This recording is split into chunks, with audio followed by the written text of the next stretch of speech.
Close your eyes and imagine standing in Hera's magnificent temple at Argos as twilight falls. The air is heavy with the scent of incense and pomegranates offered at her altar. Marble columns rise around you, cool and smooth beneath your fingertips, each one carved with reliefs showing her sacred peacocks and the pomegranate branches that symbolize her domain. The setting sun casts golden light through the western portico, illuminating the massive cult statue of the goddess. Serene, majestic, crowned with the polos of queens, holding her royal scepter. Outside, you can hear the evening call of peacocks, those hundred-eyed birds sacred to her memory of Argus.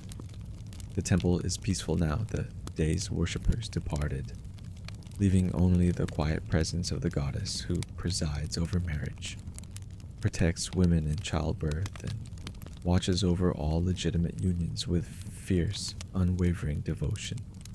Here in this sacred space, you are safe, protected by the Queen of Heaven herself, surrounded by her divine authority and ancient power.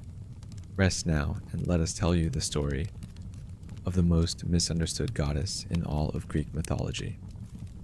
The queen whose jealousy was legendary, whose revenges were terrible, but whose pain was all too human, and whose tragedy was written into the very fabric of her marriage. The Queen of Heaven, Hera's divine identity and power. Before we can understand Hera's rage, before we can comprehend the jealousy that defined her mythological existence, before we can appreciate the terrible revenges she inflicted on Zeus's lovers and children, we must first understand who Hera was at her core. Not just as Zeus's wife, but as a goddess in her own right, as one of the most powerful and ancient deities in the Greek pantheon, as the Queen of Heaven whose authority extended over all marriage, all childbirth, all legitimate family structures, and the very foundations of civilized society itself. Hera was born a Titan's daughter, child of Cronus and Rhea, sister to Zeus, Poseidon, Hades, Demeter, and Hestia. Her birth placed her among the oldest generation of Olympian gods, those who had fought in the Titanomachy to overthrow their father's tyrannical rule. But being born was only the first step of Hera's early existence, for Cronus, terrified by a prophecy that one of his children would overthrow him, swallowed each infant as soon as Rhea gave birth. Hera was consumed by her father, trapped in his stomach along with her siblings, existing in darkness and imprisonment from the moment of her birth. This childhood trauma, being swallowed, imprisoned, denied existence by her own father, would parallel the later trauma of her marriage in eerie ways. Just as she had been trapped by Cronus, unable to escape or assert her own identity, she would later be trapped in a marriage to Zeus, unable to leave despite his constant betrayals, her autonomy limited by divine and social structures she couldn't break. The young goddess who was finally freed when Zeus tricked Cronus into regurgitating his children would never truly be free again. After the Olympians defeated the Titans and established their rule from Mount Olympus, Hera emerged as one of the most powerful goddesses in the new divine order. Her domains were fundamental to Greek civilization. She was the goddess of marriage, the protector of legitimate unions, the guardian of marital fidelity, the overseer of wedding ceremonies, and the divine presence that blessed couples as they began their lives together. In a culture where marriage was the cornerstone of social organization, where family structures determined inheritance, citizenship, and power, Hera's portfolio made her absolutely essential. But her power extended beyond marriage itself. Hera was also the goddess of women generally, the protector of wives and mothers, the divine being who presided over childbirth and watched over women during that dangerous, often fatal process.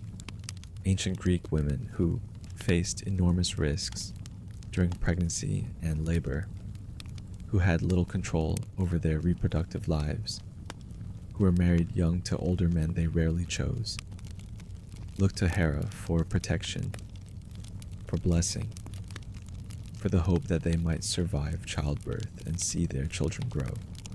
Hera was their patron, their advocate, their divine representation of female power in a deeply patriarchal culture. She was also the Queen of Heaven, consort to Zeus, who ruled as King of Gods. This position gave her authority over all of Olympus, made her second only to Zeus in the divine hierarchy, placed her at the center of divine politics and power structures. When gods gathered in council, Hera sat beside Zeus on her own golden throne, crafted for her before his revenge by her son Hephaestus, adorned with precious metals and jewels, a throne that proclaimed her status and authority. She wore the polos, the high cylindrical crown worn by queens and the greatest goddesses, and she carried a royal scepter topped with a cuckoo bird, for reasons we'll explore when discussing her marriage. She was majesty personified, authority made divine, the ultimate symbol of legitimate power and proper order. The symbols associated with Hera all reflected her nature and domains. The peacock was her sacred bird, its magnificent tail feathers said to bear the 100 eyes of Argus, the faithful watchman who served Hera until Hermes killed him. We'll return to that story. The peacock represented vigilance, beauty, pride, and the all-seeing awareness that Hera needed as she watched for Zeus's infidelities. Later, Hellenistic art showed her riding in a chariot pulled by peacocks, the queen drawn by birds, as beautiful and proud as herself. The cow was another of her sacred animals, reflecting her aspects as a fertility goddess and provider. Homer repeatedly called her cow-eyed Hera or ox-eyed Hera, using epithets that seem strange to modern ears, but which honored her in ways the ancient Greeks understood. The cow's large, dark, beautiful eyes represented not just physical attractiveness, but also the nurturing, life-giving aspects of the goddess who blessed fertility and childbirth. In some interpretations, these bovine associations connected her to older pre-Greek earth goddess traditions. The pomegranate was her sacred fruit, its multitude of seeds symbolizing fertility, its red juice suggesting blood and life, its significance in marriage rituals, making it perfect for the goddess who presided over weddings. In artwork, Hera frequently held a pomegranate, offering it as a blessing or displaying it as a symbol of her power over reproduction and family continuity. The lily was associated with Hera through a myth about her nursing infant Heracles. More on that painful story later, when he nursed too vigorously and Hera pulled him away. Her breast milk sprayed across the sky, creating the Milky Way, while drops that fell to earth became white lilies. Even in this myth of nursing her husband's illegitimate child, Hera's milk, her literal life-giving substance, created beauty and light. Hera's worship was ancient and widespread. Her main cult center was Argos in the Peloponnese, where her temple, the Heraion, was one of the oldest and most important sanctuaries in Greece. Archaeological evidence suggests continuous worship at this site from the 8th century BCE, possibly earlier, with layers of offerings and architectural remains testifying to centuries of devotion. The Argives considered Hera their patron goddess, more important even than Zeus, and her festivals there were major events in the religious calendar. On the island of Samos, another ancient cult center, Hera had been worshipped since at least the 10th century BCE. The Samians claimed that Hera had been born on their island, and their temple to her was among the largest in the Greek world. The sacred marriage of Hera and Zeus was celebrated there with annual festivals that reenacted the divine wedding, attempting to channel the sacred power of that union into blessings for the community. At Olympia, site of the famous Olympic Games dedicated to Zeus, Hera had her own temple older than Zeus's.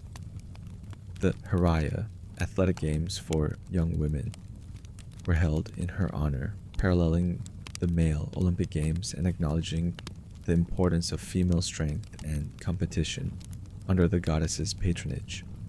These games featured foot races, where young women ran barefoot, hair unbound, wearing short tunics that allowed freedom of movement, competing for olive crowns and the honor of serving Hera's cult. Throughout Greece, women participated in Hera's festivals and rituals. Marriage ceremonies typically began with offerings to Hera, asking for her blessing on the union. The Daedala festival in Boeotia involved creating wooden dolls dressed as brides, which were carried in procession to a mountaintop and burned, reenacting myths of Hera's marriage and her reconciliations with Zeus after their quarrels. At Argos, the Heraia festival included processions where Hera's statue was carried, sacrifices of white cattle, and rituals that renewed the goddess's protective power over the community. Hera's epithets reflected her various aspects and powers. She was called Hera Teleia, Hera the Fulfiller, or Hera the Completer, acknowledging her role in bringing marriages to completion and fruition. As Hera Gamelia, she was the patron of weddings. As Hera Zygia, she presided over the union and joining of couples. As Hera Eileithyia, sometimes conflated with her daughter of that name, she protected women in childbirth. These titles weren't just honorifics. They represented real aspects of Hera's divine portfolio, areas where ancient Greeks believed she had power to help or harm. But Hera also had darker epithets that revealed other dimensions of her personality and power. She could be Hera Chera, Hera the widow, representing the separation and independence that could exist within marriage. Some traditions knew her as having three aspects: the girl, the adult woman, and the separated, maiden, wife, and widow, or divorced woman, suggesting that her domain over women's lives extended through all their stages, not just the ideal of happy marriage. As Queen of Olympus, Hera had enormous political power among the gods. She sat in council, offered advice, formed alliances, rewarded those who served her, and punished those who offended her. She intervened in mortal affairs, taking sides in wars, most famously supporting the Greeks in the Trojan War, blessing heroes she favored, and destroying those who crossed her. Her children included Ares, the god of war, Hebe, goddess of youth who served as cupbearer to the gods, Eileithyia, goddess of childbirth, and, in some traditions, Hephaestus, the god of the forge, whom she bore alone in revenge for Zeus, bearing Athena without her input. Hera was beautiful. This is emphasized repeatedly in ancient sources. She was described as one of the most beautiful goddesses, surpassing all except perhaps Aphrodite. Her arms were white and lovely, her eyes large and compelling, her figure majestic and commanding. When she adorned herself in fine robes and jewels, when she applied divine perfumes, and arranged her hair, she could drive Zeus wild with a desire. This beauty was not just physical, but carried an aura of majesty and authority that made her compelling beyond mere attractiveness. Yet, despite her beauty, her power, her essential role in Greek religion and society, despite being Queen of Heaven itself, Hera's mythology is dominated not by triumphs, but by rage, jealousy, and suffering. Almost every story about her involves her reacting to Zeus's infidelities, taking revenge on his lovers, persecuting his illegitimate children, fighting to maintain her dignity and position in the face of constant humiliating betrayal. This is Hera's great tragedy. She was the goddess of marriage, protector of marital fidelity, guardian of legitimate unions. Yet she was trapped in the worst divine marriage on Olympus, married to a husband who serially betrayed her, who fathered countless children with other women, who undermined everything she represented, while she was powerless to leave, powerless to stop him, forced to watch as her husband made a mockery of the very institution she protected. Understanding Hera means understanding this fundamental contradiction at her core. She was powerful but constrained. She was beautiful but spurned. She was the queen, but she wasn't truly Zeus's equal partner. She presided over marriage, but, couldn't make her own marriage work. She protected women, but often ended up punishing the very women she should have been helping. The mortal women who were as much Zeus's victims as she was. Hera was both oppressor and oppressed, perpetrator and victim, powerful goddess and trapped wife.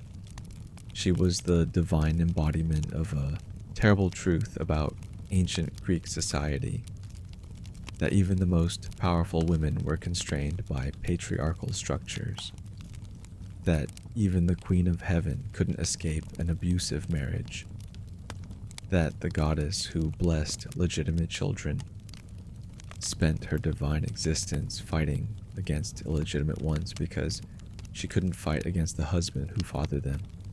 This is the goddess whose story we need to understand, not as a simple villain, not as just the jealous wife, but as a complex, deeply wounded, enormously powerful being whose rage came from real injustice, whose jealousy stemmed from genuine betrayal, whose terrible revenges were the only power she had in a situation where she was fundamentally powerless. Hera deserves better than to be dismissed as merely jealous. She deserves to have her tragedy acknowledged, her pain recognized, her legitimate anger honored. And that tragedy begins, as so many tragedies do, with a marriage. The marriage of Zeus and Hera. Romance, deception, and divine union.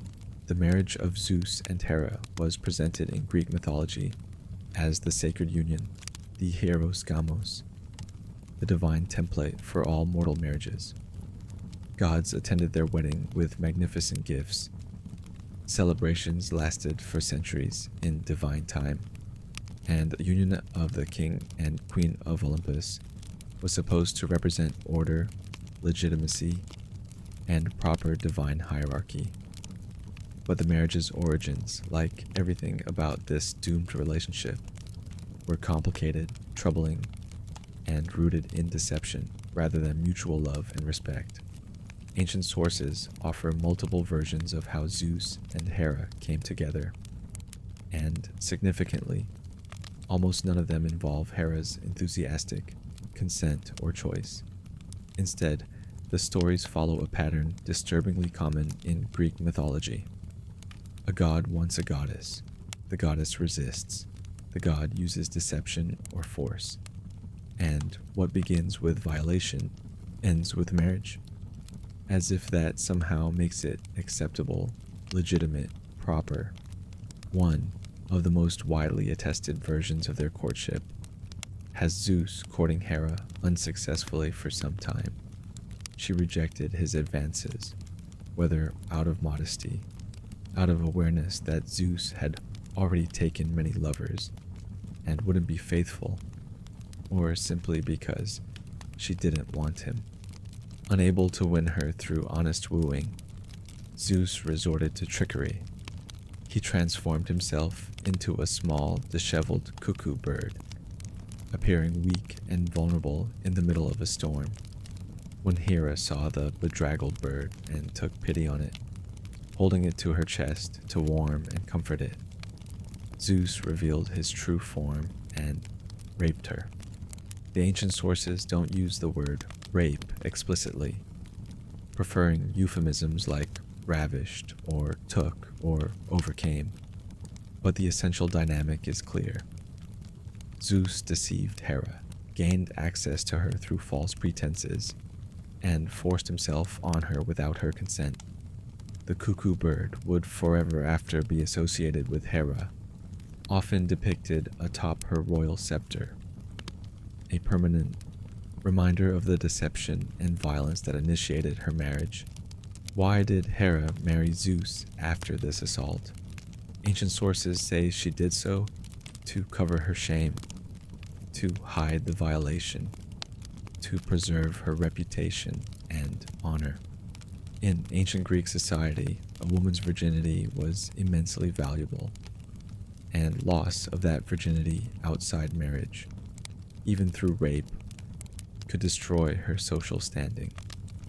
Marriage to the man who had violated her was seen as the appropriate solution, the way to make the situation proper, to legitimize what had happened and restore honor to the victim by making her a wife rather than a victim. This is deeply troubling to modern sensibilities, and it should be. Hera's marriage began with violation, proceeded without her genuine choice, and bound her permanently to her rapist. The happy ending of their marriage was actually the beginning of her tragedy, trapping her in a relationship with a husband who had already demonstrated he didn't respect her autonomy, consent, or desires. Other versions of their courtship tell different stories but maintain similar dynamics. Some say Zeus courted Hera in various forms, using his shape-shifting abilities to approach her as different animals or people, always through deception rather than honesty. Some sources claim the courtship lasted 300 years in divine time, with Zeus persistently pursuing a reluctant Hera, wearing down her resistance through constant pressure rather than winning genuine affection. The wedding itself, once Hera had agreed, or been coerced, to marry Zeus, was magnificent beyond description. All the gods and goddesses of Olympus attended, bringing gifts worthy of the king and queen of heaven. Gaia, the primordial earth goddess, gave Hera a tree that bore golden apples, which was planted in a garden at the far western edge of the world, tended by the Hesperides nymphs and guarded by a dragon. These golden apples would later become a source of conflict and the prize that sparked the judgment of Paris, leading eventually to the Trojan War. Other gods brought other gifts: jewelry and fine clothing, weapons and magical objects, blessings and promises of loyalty. The wedding feast featured ambrosia and nectar, the food and drink of immortality, while music filled Olympus and celebrations marked the union of the divine king and queen. It was glorious, spectacular, a wedding that established the template for all future marriages, a sacred union that was supposed to exemplify divine order and legitimate authority. Hera and Zeus consummated their marriage, and from that union came their children. Ares, the god of war, was their son, embodying violence, bloodlust, and the chaotic brutality of combat. Hebe, goddess of youth, served as cupbearer to the gods until Heracles replaced her. Eileithyia, goddess of childbirth, became her mother's assistant in protecting women during labor. These were legitimate children, born of the lawful union of husband and wife, children who had the right to call themselves Olympians without qualification. Hephaestus presents a more complicated case. In some versions, he too was a son of Zeus and Hera, a legitimate child, but in other traditions, Hera conceived and bore Hephaestus parthenogenetically, without Zeus's involvement, creating him from her own essence alone. She did this, these versions claim, in response to Zeus having produced Athena without Hera's involvement. He had swallowed his first wife Metis when she was pregnant, and later Athena sprang fully formed from his head. If Zeus could produce a child without her, Hera would prove she could produce a child without him.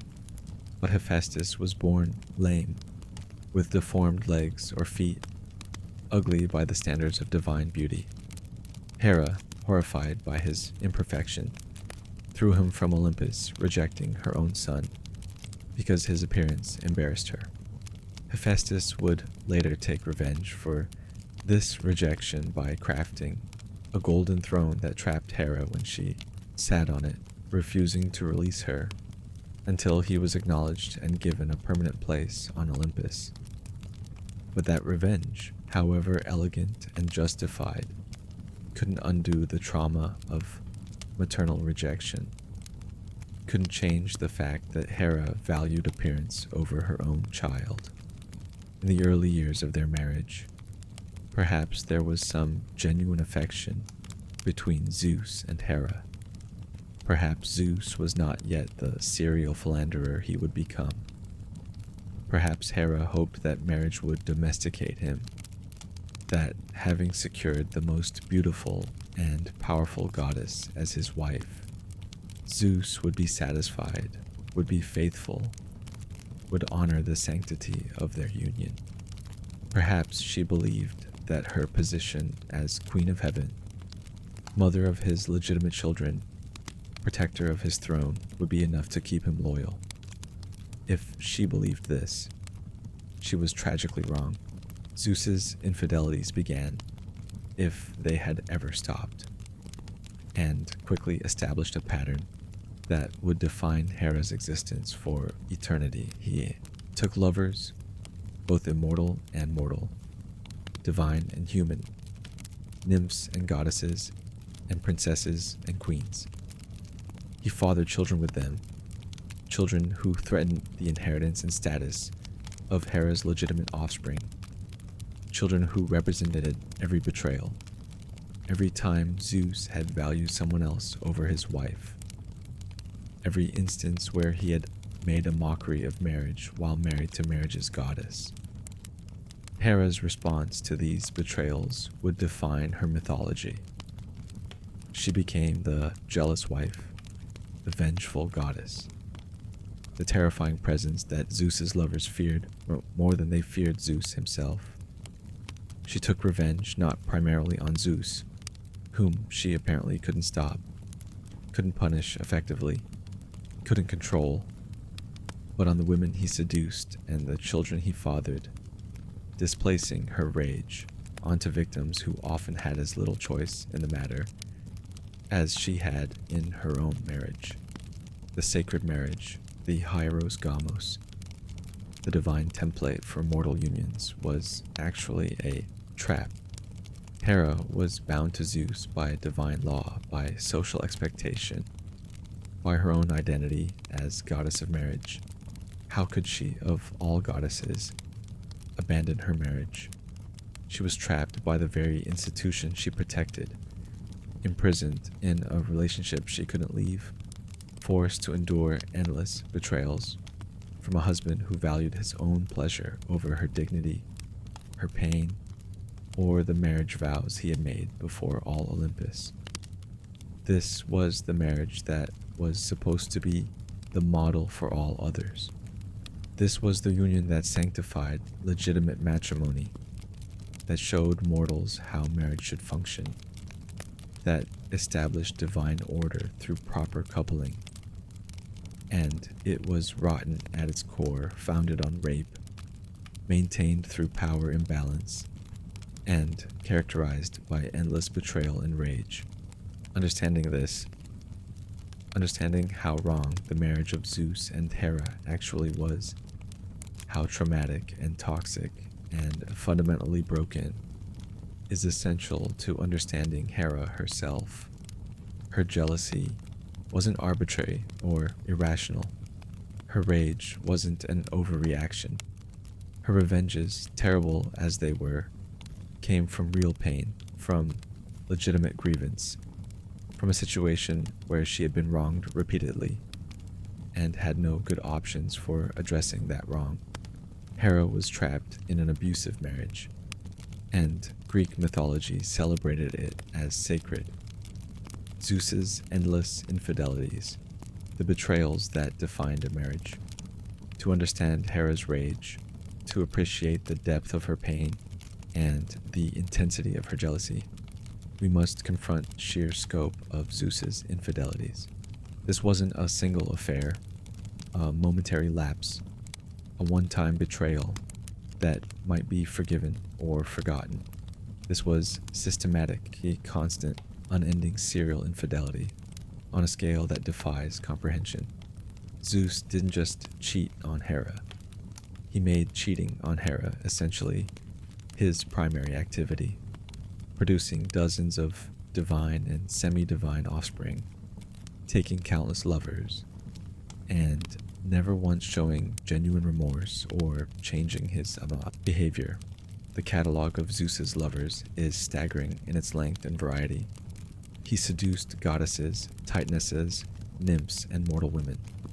He took queens and princesses, priestesses and shepherdesses, virgins and married women. He used deception, transformation, force, trickery, whatever tools necessary to possess whoever caught his eye, regardless of whether they wanted him, regardless of whether they were already married, regardless of the consequences for them or for his wife. Among goddesses and divine beings, Zeus fathered children with many before his marriage to Hera. Met was his first wife, a titaness embodying wisdom and prudence. When she became pregnant with Athena, Zeus learned of a prophecy that her second child would overthrow him. Rather than simply not having a second child, Zeus swallowed Metis entirely while she was still carrying Athena, later suffering terrible headaches. Zeus had Hephaestus split his skull open with an axe, and Athena emerged fully grown and armored. Zeus had literally consumed his first wife to prevent competition. Themis, titaness of divine law and order, bore Zeus the Herae, goddesses of seasons and time, and the Moirai, the fates who controlled destiny itself. Demeter, Zeus's own sister, bore him Persephone, who would become queen of the underworld. Zeus raped Demeter when she resisted him, transforming into a bull to accomplish the assault. Mnemosyne, titaness of memory, lay with Zeus for 9 consecutive nights, each night producing one of the 9 muses who inspired arts and sciences. Leto, a titaness, became pregnant with Zeus's children Apollo and Artemis, and suffered terribly for it. Hera's vengeance against Leto was so severe that the pregnant goddess wandered the earth unable to find any place willing to give her shelter to give birth. For Hera had decreed that Leto could not deliver her children on any land under the sun. Eventually, Leto found refuge on the floating island of Delos, which technically wasn't fixed land, and there she labored for 9 days to birth Artemis, then 9 more to birth Apollo, with Hera having kept Aletheia, goddess of childbirth, a way to make the labor as difficult as possible. Among mortal women, Zeus's conquests were even more numerous and often more troubling. He seduced Europa by transforming into a beautiful white bull, approaching her on a beach where she played with companions. When Europa, enchanted by the gentle creature, climbed onto its back, Zeus dove into the sea and swam to Crete, carrying the terrified princess away from her home and family. On Crete, he revealed himself and raped her, producing 3 sons, including Minos, who would become king of Crete and, after death, a judge in the underworld. Danae, princess of Argos, was imprisoned by her father in a bronze tower after a prophecy warned that her son would kill him. Zeus transformed into a shower of gold, penetrated the chamber through gaps in the bronze, and impregnated Danae with Perseus, the hero who would slay Medusa and later indeed kill his grandfather accidentally, fulfilling the prophecy. Leda, queen of Sparta, was seduced by Zeus in the form of a swan. From this union came an egg, or eggs, depending on the version, containing Helen of Troy, the most beautiful woman in the world, whose elopement would trigger the Trojan War, and the Dioscuri twins, Castor and Pollux. Some versions claim only Helen and Pollux were Zeus's children, with Castor and Clytemnestra being Leda's husband's children from the same night. Io was a priestess of Hera herself, a woman serving the goddess of marriage, when Zeus became obsessed with her. To hide the affair from Hera, Zeus covered the entire region in thick clouds, but Hera suspected this obvious deception, came down from Olympus and began dispersing the clouds. Zeus quickly transformed Io into a beautiful white heifer, claiming innocently that she had just appeared from the earth. Hera, not fooled for a moment, asked to have the heifer as a gift. Zeus couldn't refuse without revealing the truth, so he gave his lover, still in cow form, to his wife. Hera set Argus Panoptes, the 100-eyed giant, to watch the cow Io constantly, ensuring Zeus couldn't get near her. Eventually, Zeus sent Hermes to kill Argus and free Io, but Hera's revenge was far from over. She sent a gadfly to torment Io, driving the cowwoman to madness, chasing her across the known world for years, until Zeus finally restored her human form in Egypt, where she bore his son Epaphus. Callisto was a virgin huntress companion of Artemis, sworn to chastity in service to the virgin goddess. Zeus raped her, with some versions saying he disguised himself as Artemis herself to approach Callisto, making the violation even more troubling. When Callisto became pregnant and her condition became obvious during a communal bath, Artemis expelled her from the hunting band. She gave birth to a son, Arcas, but Hera's vengeance found her. Hera transformed Callisto into a bear, forcing her to live as a wild animal, losing her human mind and speech. Years later, when her son Arcas, now a young hunter, nearly killed the bear Callisto without recognizing his mother, Zeus intervened, placing both mother and son in the sky as the constellations Ursa Major and Ursa Minor. Semele, princess of Thebes, became pregnant with Dionysus, Zeus's son, who would become god of wine and ecstasy. Hera's revenge on Semele was particularly calculated and cruel. Disguised as an old crone, Hera befriended Semele and sowed doubt. How did Semele know her lover was truly Zeus? Anyone could claim to be the king of gods in darkness. If he really loved her, he would prove it by appearing in his true divine form. Semele, convinced by this reasoning, made Zeus promise on the river Styx an unbreakable oath to grant her one request: when she asked him to appear in his full glory as the sky god. Zeus was bound by his oath. He begged her to reconsider, knowing what would happen, but Semele insisted. Zeus revealed himself in his true form, complete with lightning and thunder, and the divine radiance instantly incinerated Semele. Zeus managed to rescue the unborn Dionysus from her dying body, sewing the fetus into his own thigh to finish gestating, giving birth to his son months later. Alcmene, princess and later queen of Thebes, was married to Amphitryon when Zeus became obsessed with her. Ancient sources specifically call Alcmene the last mortal woman Zeus bedded. Zeus waited until Amphitryon was away at war, then took his exact form and voice. Impersonating Alcmene's own husband, she made love to what she believed was her husband, and became pregnant with Heracles. When Amphitryon returned the next day and discovered his wife had slept with him the previous night, the truth emerged. Alcmene actually bore twins that night, Heracles, son of Zeus, and Iphicles, son of Amphitryon, conceived on consecutive nights. This deception, using her husband's form to rape her, made Alcmene yet another of Zeus's victims, tricked into sex she wouldn't have consented to if she'd known the truth. Why did Zeus do this?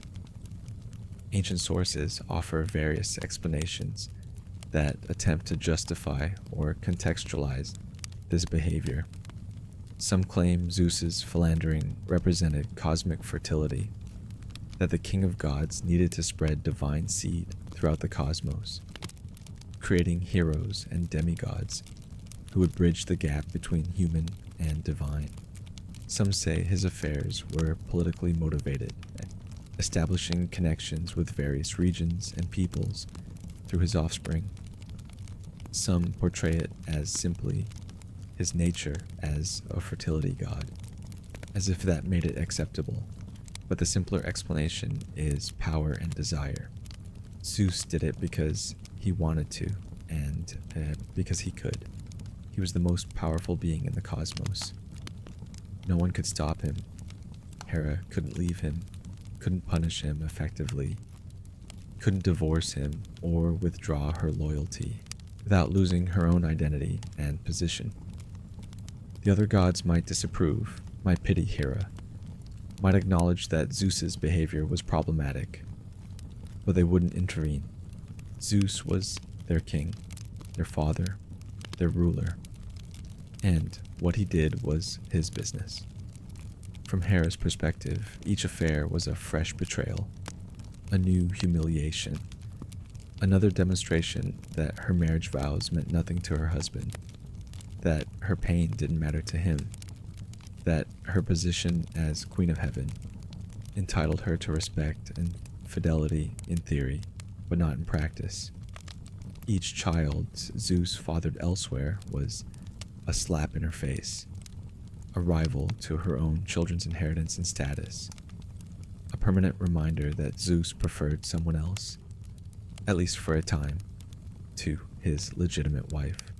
The psychological impact on Hera must have been devastating. She was beautiful, the sources emphasize this, yet Zeus constantly sought other women. She was powerful, yet Zeus ignored her demands for fidelity. She was the goddess of marriage, yet she was trapped in the worst marriage on Olympus. She was queen, yet her husband treated her as if her feelings, her dignity, her legitimate anger didn't matter at all.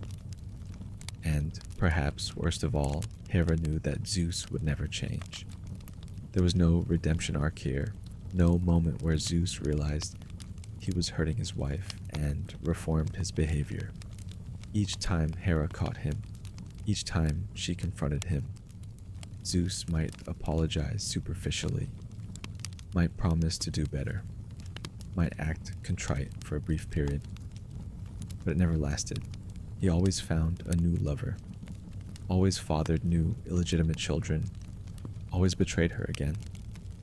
The endless nature of Zeus's infidelities created a kind of ongoing trauma for Hera. She could never relax, never trust, never feel secure. Every time Zeus left Olympus, she had to wonder where he was really going, who he was meeting, whether another divine or semi-divine bastard would arrive 9 months later to threaten her children's position. Her entire existence became defined by surveillance and rage, by watching for betrayals and punishing them when they occurred, by displacing her anger onto targets she could hurt, since she couldn't effectively hurt her husband. This is the context for everything else about Hera: her jealousy, her revenges, her persecution of Zeus's children. She wasn't simply an irrationally jealous wife who overreacted to innocent dalliances. She was a woman trapped in a relationship with a serial cheater, a goddess whose husband made a mockery of everything she represented, a queen whose king valued his own pleasure over her pain, over their marriage vows, over any semblance of respect or fidelity. Zeus's infidelities didn't just define Hera's mythology, they defined her existence, transformed her from a powerful, independent goddess into a figure of rage and jealousy, made her life a constant cycle of betrayal and revenge. And the worst part, the truly tragic part, was that she was the goddess of marriage, so she could never leave, never divorce him, never do what any sensible mortal woman might do when faced with such endless disrespect. She was trapped by her own divine nature, imprisoned by the very portfolio that made her powerful. Zeus's infidelities were Hera's tragedy, and her rage was her only power. Hera's terrible revenges. Punishing the women, now we come to the part of Hera's mythology that has made her infamous, that has defined her character in popular imagination, that makes her one of the most controversial figures in Greek mythology. Her revenges against the women Zeus seduced and the children they bore. These revenges were terrible, creative in their cruelty, and often directed at victims who had as much choice in the matter as Hera herself had in her marriage. Understanding why Hera targeted women instead of Zeus, why she seemed to blame victims for their own rapes, why she displaced her rage downward rather than directly at her husband, requires understanding the psychology of abuse, the constraints of ancient Greek gender politics, and the impossible position Hera occupied as both oppressed and oppressor.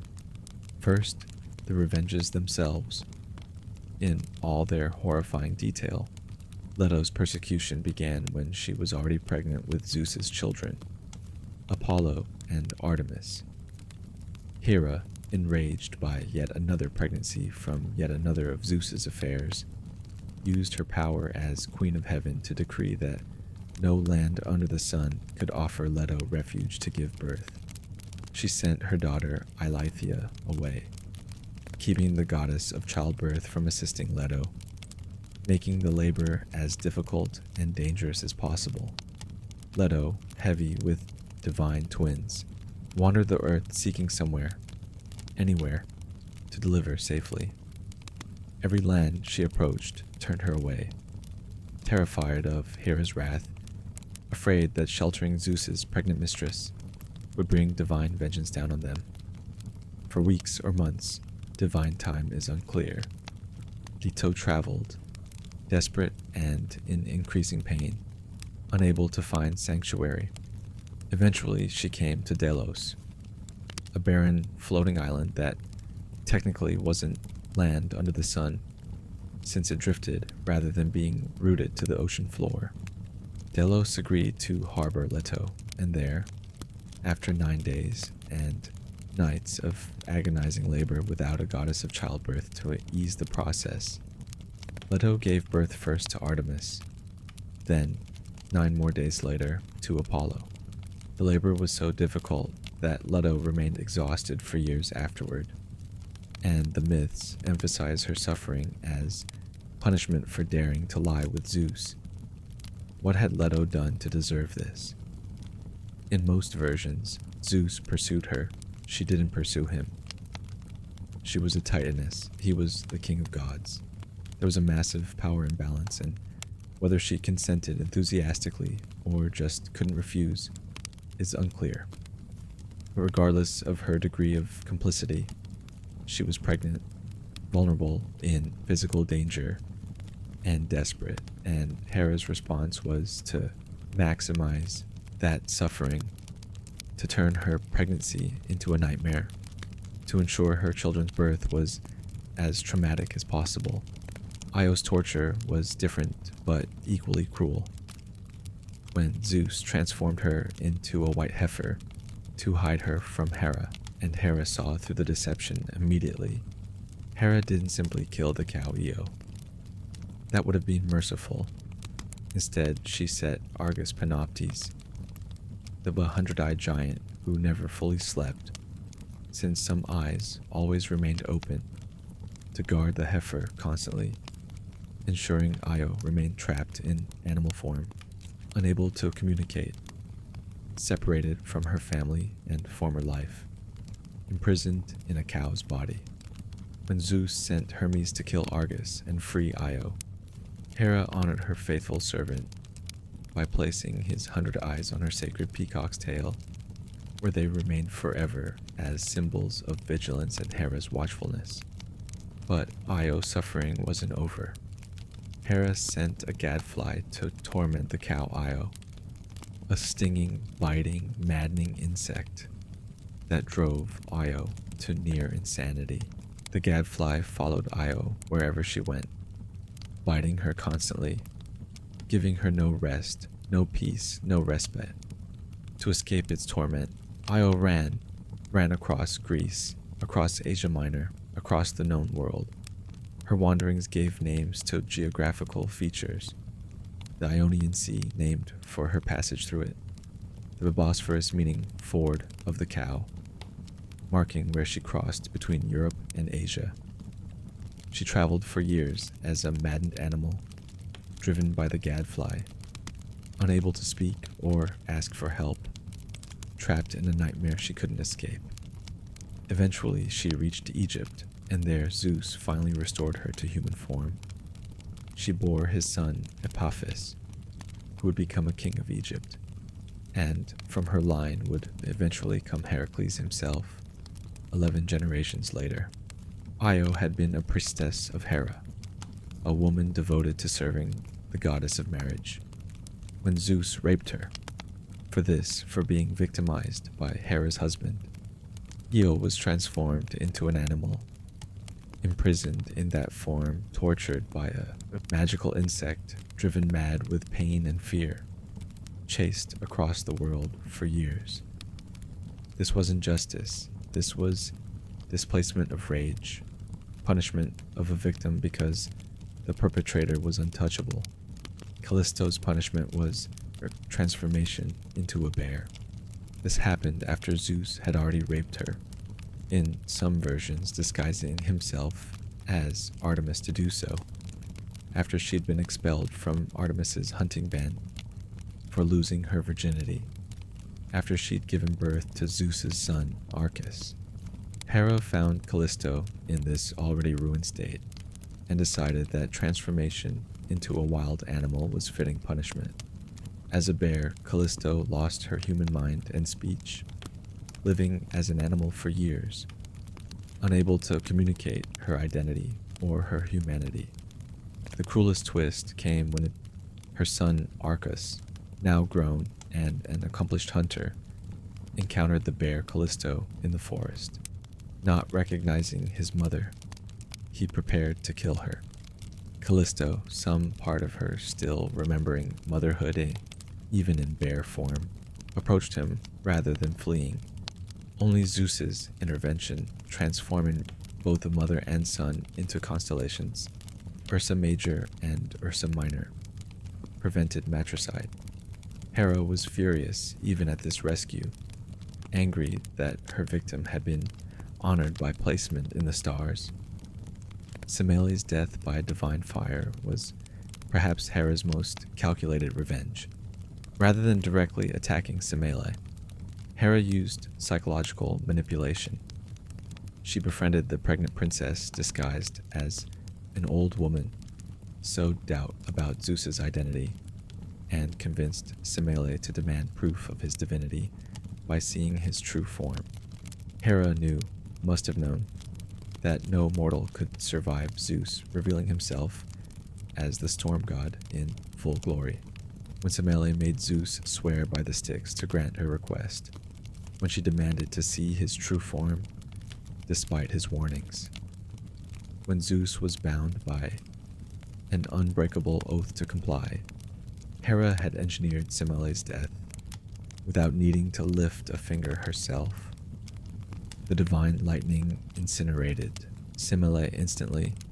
Zeus managed to save the unborn Dionysus, sewing the premature infant into his own thigh to continue gestating, but Semele was dead, burned alive by the very divinity of the god she'd loved. And it was Hera's manipulation, Hera's careful psychological warfare, that had killed her. Echo, the talkative nymph, had a different punishment. She had helped Zeus by distracting Hera with constant chatter while Zeus consorted with other nymphs, keeping Hera occupied with conversation so she wouldn't catch Zeus in the act. When Hera discovered this deception, she cursed Echo to only be able to repeat the last words anyone said to her, robbing her of independent speech, making her unable to express her own thoughts or feelings, condemning her to be a mere echo of others' words forever. This curse destroyed Echo's life. When she later fell in love with Narcissus and tried to express her feelings, she could only repeat his words back to him, unable to confess her love or communicate her devotion. Narcissus rejected her, and Echo wasted away from unrequited love until only her voice remained, haunting wild places, condemned to repeat others' words for eternity. Her punishment for the minor crime of being a chatty accomplice was to lose her voice, her identity, her selfhood, her ability to express who she was. Lamia, queen of Libya, bore Zeus children, a daughter named Heraphile, and a son named Achilles. Hera responded by killing the children, driving Lamia mad with grief. The bereaved mother became a monster, transformed by rage and pain into a child-killing demon. Some versions say Hera physically transformed her, removing her ability to close her eyes so she was forced to constantly envision her murdered children. Zeus, pitying her torment, gave Lamia the ability to remove her own eyes to find brief respite, but the damage was done. Lamia became a legendary monster who stole and ate other women's children, her grief transforming into a cycle of violence against innocence. Why did Hera target women instead of Zeus? The question haunts modern readers, makes us angry at Hera's apparent victim blaming, makes her seem like an enabler of abuse rather than its opponent. Several factors help explain, though not fully excuse, this pattern. First, pragmatically, Hera couldn't effectively punish Zeus. He was king of gods, more powerful than her, protected by his position and authority. Direct attacks on Zeus failed. We'll discuss her attempted rebellion later, and Zeus could retaliate against her in ways she couldn't defend against. Zeus was largely untouchable, so Hera displaced her rage onto targets she could hurt, the women who had been with Zeus and the children they bore. Second, in ancient Greek gender politics, Women were responsible for maintaining sexual boundaries. Men were expected to pursue their desires, but women were expected to refuse appropriately, to maintain chastity or marital fidelity, to guard their honor. When a woman had sex with someone she shouldn't, even if that sex was non-consensual, she bore blame for not preventing it. This horrible logic blamed rape victims for their own rapes, and Hera, despite being goddess of women, seems to have internalized this view, seeing Zeus's lovers as having somehow failed to maintain proper boundaries. Third, Hera had to protect her children's inheritance and status. Zeus's illegitimate children threatened her legitimate offspring's position, their claims to power and respect, their inheritance of Zeus's authority and kingdoms. By attacking Zeus's bastards and their mothers, Hera was engaging in a kind of protective maternal violence, trying to ensure her own children's primacy, even as Zeus constantly undermined it by producing rivals. Fourth, there's a psychology of abuse at work. Hera couldn't leave Zeus, couldn't stop him, couldn't effectively resist his power over her. That powerlessness needed an outlet, and the outlet became rage displaced onto those even more powerless than herself. This is a common dynamic in abuse situations.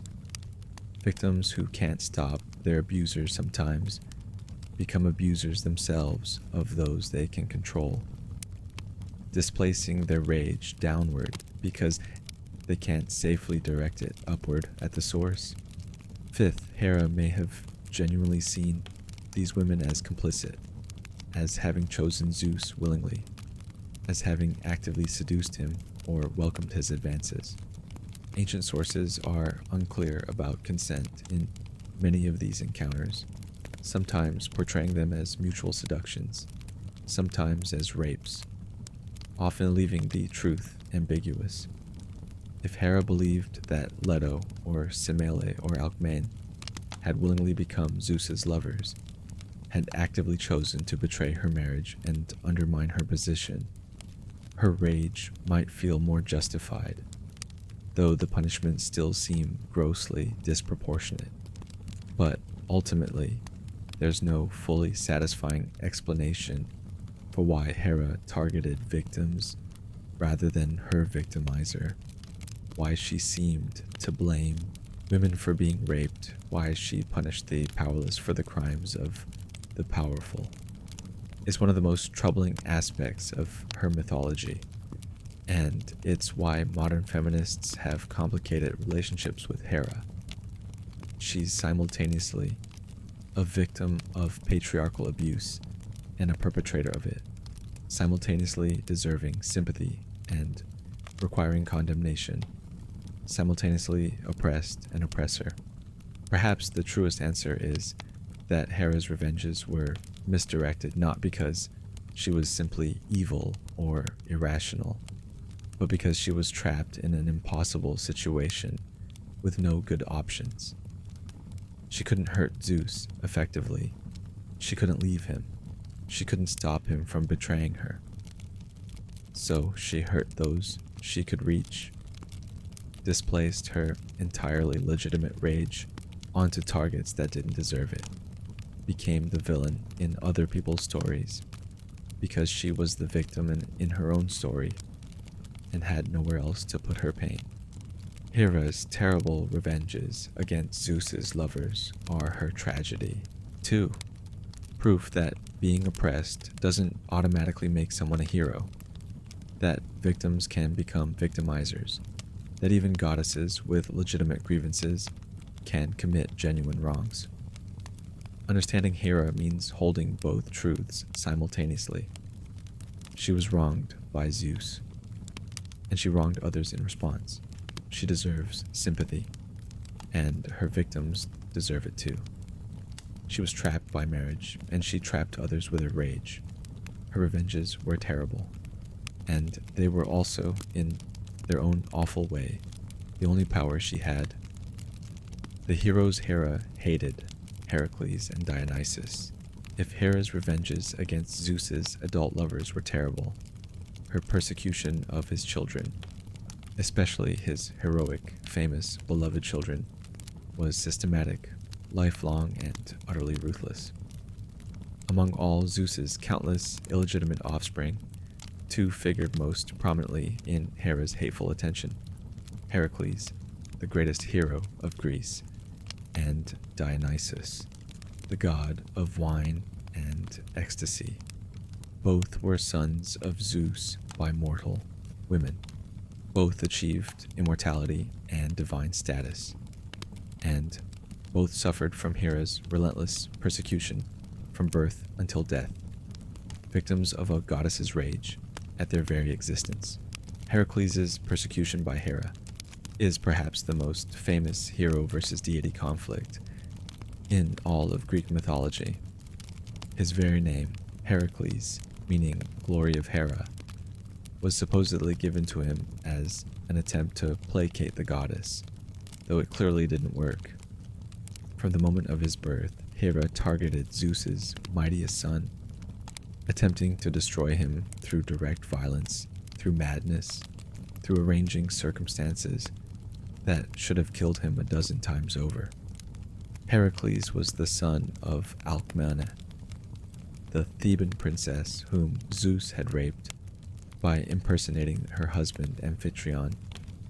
When Alcmene went into labor, Zeus boasted to the assembled gods that a child of his bloodline was about to be born, who would rule over all of Greece. Hera heard this boast and immediately saw an opportunity for revenge. She delayed Alcmene's labor through the goddess Eileithyia, keeping Heracles from being born. Simultaneously, she arranged for another child of Zeus's bloodline, Eurystheus, a descendant of Perseus, himself a son of Zeus, to be born prematurely. Because Eurystheus was born first, he became the ruler Zeus had prophesied, and Heracles would later be bound to serve this inferior cousin. When Heracles was finally born, 8-month Eurystheus had already claimed the prophecy's promise. But Hera wasn't finished. When baby Heracles was only 8 months old, sleeping in his cradle with his twin half-brother Iphicles, son of Amphitryon, conceived on the next night after Zeus's deception, Hera sent 2 enormous serpents to strangle both infants.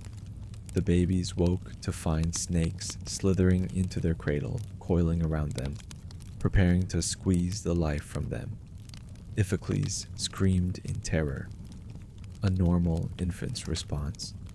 But Heracles, even at 8 months old, already possessing his divine-given strength, grabbed both serpents by their necks and strangled them with his infant hands, crushing the life from creatures that should have easily killed him. His foster father Amphitryon and mother Alcmene rushed in to find baby Heracles holding 2 dead serpents, apparently delighted with his accomplishment. Hera's first assassination attempt had failed, stopped by the extraordinary strength of the child she had tried to murder. Heracles grew into a man of legendary strength and courage. He married Megara, princess of Thebes, daughter of King Creon, and together they had several children. By all accounts, Heracles was happy, successful, living as a hero and protector of his city. But Hera had been watching, waiting for the perfect moment to strike. She sent madness upon Heracles, divine madness that destroyed his mind and reason, that made him see threats where there were none, that turned his legendary strength into a tool of horror. In his madness, believing his wife and children were enemies or monsters, Heracles killed them all. He slaughtered Megara, murdered his own children, destroyed everything he loved, in a blind rage that Hera had deliberately inflicted. When the madness cleared, when Heracles returned to sanity, and saw what he had done, the horror and grief were overwhelming. He had killed his wife. He had killed his children. The blood of his family was on his hands, and though the madness had been inflicted on him, though Hera had been the architect of this tragedy, Heracles still bore the guilt of the murders he had committed. The ancient Greeks had a word for the pollution of killing one's kin, miasma, and Heracles was so stained by his kin killing that he became untouchable, shunned by society, pursued by the Erinyes, Furies, who avenged family murder. Seeking redemption, desperate for purification, Heracles went to the oracle at Delphi. The oracle told him that he must serve his cousin Eurystheus, king of Mycenae, that same Eurystheus whose premature birth had stolen Heracles' prophesied kingship. For 12 years, performing whatever tasks Eurystheus commanded. If Heracles completed this service successfully, he would be purified of his blood guilt and would achieve immortality, ascending to Olympus as a god.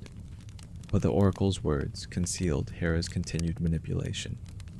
Eurystheus was Hera's devotee, loyal to the goddess who had arranged his kingship. When Heracles came to serve him, Eurystheus, under Hera's guidance and with her suggestions, devised 12 labors calculated to kill Zeus's son. These weren't mere difficult tasks. They were seemingly impossible challenges designed to send Heracles to certain death. The 12 labors of Heracles became legendary, slaying the invincible Nemean lion, killing the regenerating Lernaean hydra, capturing the sacred hind of Artemis, subduing the Erymanthian boar, cleaning the Augean stables in one day, driving off the Stymphalian birds, capturing the Cretan bull, stealing the man-eating mares of Diomedes, obtaining the belt of Amazon Queen Hippolyta, seizing the cattle of Geryon, bringing back the golden apples of the Hesperides, and finally, descending into the underworld to capture Cerberus, the three-headed dog that guarded Hades' realm. Each labor was designed to kill him. The Nemean lion's hide couldn't be pierced by any weapon. The hydra grew 2 heads for every one cut off. The hind was sacred to Artemis, and harming it might bring another goddess's wrath. The Augean stables contained decades of accumulated dung from divine cattle. Cleaning them in a single day should have been impossible. The journey to obtain Geryon's cattle took Heracles to the ends of the earth. The descent to retrieve Cerberus meant entering the realm of death itself, a journey mortals weren't supposed to survive. Yet Heracles succeeded at every task through strength, cunning, courage, and the help of various gods who sympathized with his plight, including Athena, who despised Hera's persecution of an innocent man. He strangled the Nemean lion and wore its invincible hide as armor. He burned the Hydra's neck stumps to prevent regeneration. He redirected rivers to flush clean the Augean stables. He descended to the underworld and brought Cerberus to the surface, demonstrating his ability to conquer even death. Each labor Heracles survived represented another failure for Hera, another instance where her attempts to kill Zeus's son had been thwarted. But she didn't stop. When Heracles completed 10 labors, Eurystheus claimed 2 didn't count: the Hydra because Heracles' nephew had helped, the stables because Heracles had accepted payment, forcing Heracles to complete 2 more. Even after the 12 labors were finished, after Heracles had been purified and had more than atoned for his family's murder, Hera continued to persecute him. She stirred up enemies against him. She sent storms to harry his voyages. She drove the Amazons to attack when Heracles came to obtain Hippolyta's belt peacefully. Throughout Heracles' life, Hera's malevolence followed him, a constant divine opposition that made his already difficult, heroic career into a lifelong battle against a goddess who wanted him dead simply for existing. Eventually, Heracles did die, but not through Hera's direct action. He was poisoned by the blood of the centaur Nessus, which his wife, Deianira, innocently used on his clothing, thinking it was a love charm. The poison caused such agony that Heracles built his own funeral pyre and burned himself alive to escape the pain. But in death, Heracles achieved the immortality the oracle had promised. His divine part ascended to Olympus, where he became a god. Even then, Hera had to accept her enemy's presence on Olympus. In some versions, Zeus forced Hera to formally accept Heracles, to reconcile with him, even to adopt him symbolically, through a ritual where Hera pretended to give birth to him, making him her son as well as Zeus's. In other versions, Heracles married Hebe, Hera's daughter, the goddess of youth, cementing his place in the divine family. Either way, Hera's lifelong persecution of Heracles had failed. The son she had tried to kill as an infant now stood on Olympus as an immortal god, having overcome every challenge she had thrown at him. Dionysus's persecution was different, but no less relentless. As the son of Semele, whom Hera had manipulated into asking Zeus to reveal himself, and thus killed. Dionysus was an enemy from before his own birth. When Zeus rescued the premature infant from Semele's burning body and sewed him into his own thigh to complete gestation, Dionysus became literally born from Zeus alone. Another instance of Zeus producing offspring without Hera's involvement. After Dionysus was born from Zeus's thigh, the baby god needed to be hidden from Hera's rage. Zeus gave him to Hermes, who delivered the infant to Semele's sister Ino to raise in secret. But Hera discovered the child and drove Ino mad as punishment for harboring Zeus's son. Ino, in her madness, killed her own children and threw herself into the sea. Dionysus survived, but had to be hidden again, this time transformed into a young goat or ram by Zeus and raised by nymphs on Mount Nysa. When Dionysus grew to adulthood and began spreading his cult, teaching humans the cultivation of grapes and the production of wine, Hera sent madness upon him too. Unlike the focused madness she had sent to Heracles, designed to make him kill his family once, Dionysus's madness was chronic, ongoing, a persistent divine insanity that made him wander the world, spreading his cult, but also spreading madness wherever he went.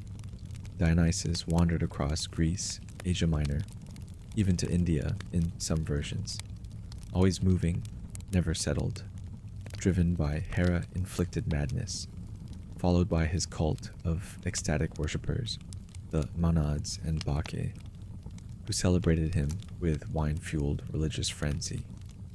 His madness was different from Heracles' violent frenzy. Dionysus's was more about loss of self-control, about abandoning reason and civility for ecstatic release, about breaking down boundaries between sanity and insanity, between civilization and wild nature. Eventually, Dionysus was healed of his madness by the goddess Cybele in Phrygia, who purified him and taught him her mysteries. Freed from Hera's curse, Dionysus continued spreading his cult, traveling to Thebes, his mother's homeland, where he was rejected, causing the women of Thebes to go mad and tear apart the king who had denied him. His power over madness, which Hera had inflicted on him, became his own divine portfolio. Dionysus as god of wine, ecstasy, madness, the dissolution of boundaries, the wild release of civilization's constraints. Like Heracles, Dionysus eventually ascended to Olympus, achieving full godhood. His journey from persecuted infant to divine Olympian paralleled Heracles's, demonstrating that even Hera's most intense persecution couldn't permanently destroy Zeus's children if they had genuine divine blood and extraordinary capabilities. Both heroes turned gods spent their mortal lives battling Hera's malevolence, and both ultimately overcame it, forcing Hera to accept their presence on Olympus, despite her eternal resentment of their existence. Hera's persecution of Heracles and Dionysus revealed the depths of her rage at Zeus's infidelities and the lengths she would go to punish the living proof of his betrayals. These weren't women who might have consented to Zeus's advances. These were children who had no choice about their parentage, who were innocent of any crime except being born to fathers other than Hera's legitimate husband. Yet Hera tried to kill them as infants, drove them mad, inflicted lifelong suffering, used her divine power to destroy lives that threatened her children's status, or simply reminded her of Zeus's betrayals. It's important to note, though, that in persecuting these heroes, Hera was also opposing their mothers, Alcmena and Semele by extension, continuing her pattern of attacking Zeus's lovers through their offspring. By making Heracles's and Dionysus's lives miserable, she was punishing the women who had borne them, ensuring that even in death, in Semele's case, or after Zeus's interest had waned in Alcmene's case, these women would know their sons suffered because of their connection to Zeus. The tragedies of Heracles and Dionysus are Hera's tragedies too. She spent divine effort, political capital, and emotional energy on persecuting innocents, on destroying lives that hadn't wronged her, on displacing her rage at Zeus onto victims who couldn't fight back, at least initially. And despite all this effort, all this divine malevolence, both heroes survived, thrived, and ultimately joined her on Olympus, constant reminders of her failure to stop Zeus, to protect her marriage's exclusivity, to prevent illegitimate children from achieving glory and godhood. Hera's hatred of Zeus's heroic sons showed that even the Queen of Heaven, even the goddess of marriage herself, could be consumed by jealousy to the point of attempted child murder, could let rage drive her to pursue lifelong vendettas against innocents, could become the villain in other stories because she was the victim in her own.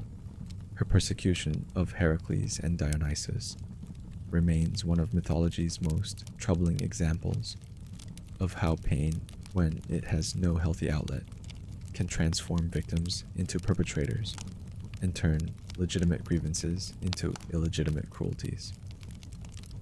Hera's power struggles and rebellions.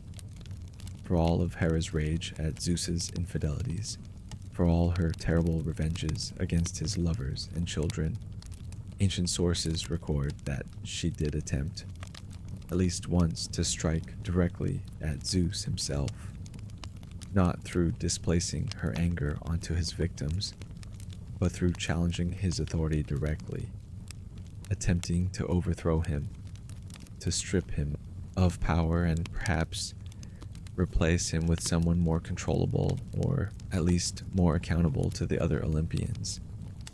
The rebellion of Hera against Zeus is one of the most politically significant myths about their relationship, revealing that Hera's power was real enough to pose a genuine threat to Zeus's rule, that other gods were willing to join her in challenging the king, and that Zeus's response to such challenges was swift, brutal, and designed to ensure no one ever tried such a thing again. The exact details vary between ancient sources, but the core story remains consistent.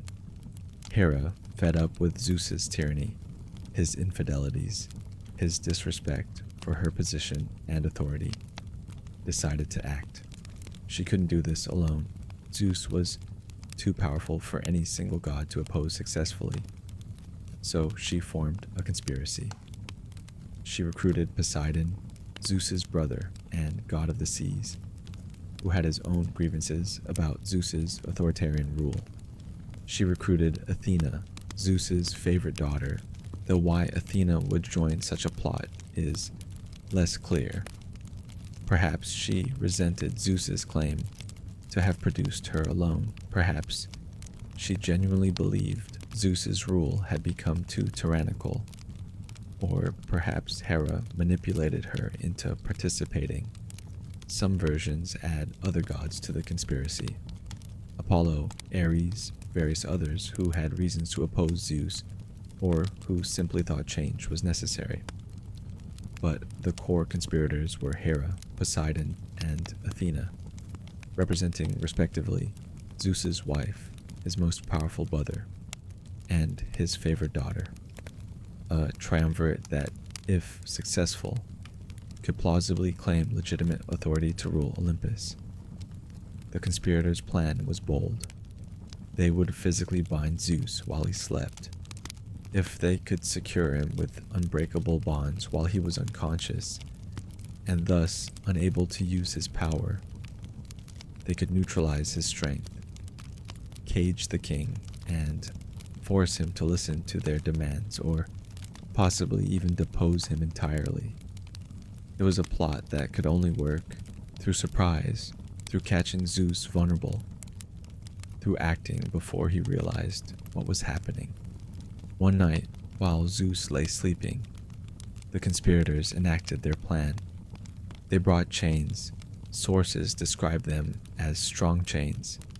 Some versions say 100 knotted chains, and bound Zeus to his bed.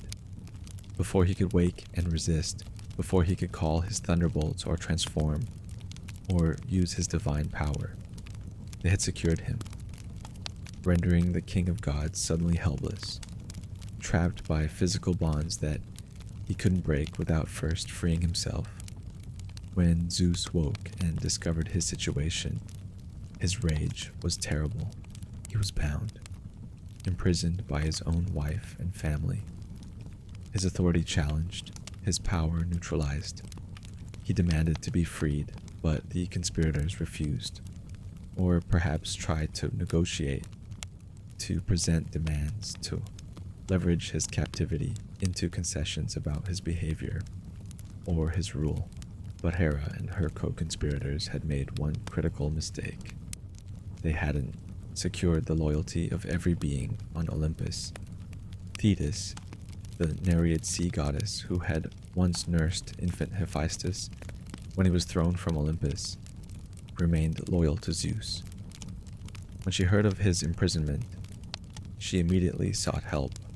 She went to the ocean and called up Briareus, one of the Hecatoncheires, the 100-handed giants who had fought alongside Zeus during the Titanomachy, primordial beings of enormous power and loyalty to Zeus's rule.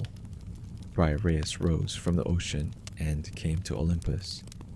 With his 100 hands, he quickly untied the 100 knots that bound Zeus, freeing the king before the conspirators could react or flee.